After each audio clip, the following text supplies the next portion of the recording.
NID কার্যক্রম ইসির অধীনে রাখতে সব সেবা বন্ধ রেখে মানববন্ধন করছেন সাংবিধানিক প্রতিষ্ঠানটির কর্মকর্তা কর্মচারীরা।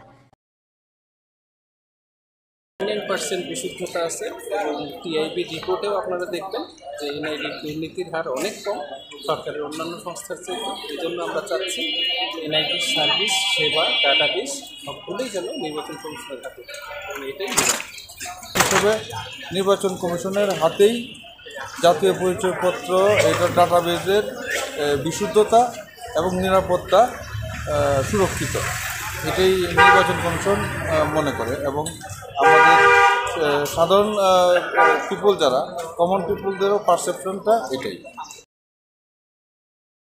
আগামী মঙ্গলবারের মধ্যে এনআইডি সেবা ইসিতে রাখার চূড়ান্ত ঘোষণা না দিলে বুধবার সারা দেশে অর্ধদিবস অপারেশনাল হল্ট ঘোষণা করেছে সংস্থাটির কর্মকর্তা কর্মচারীরা।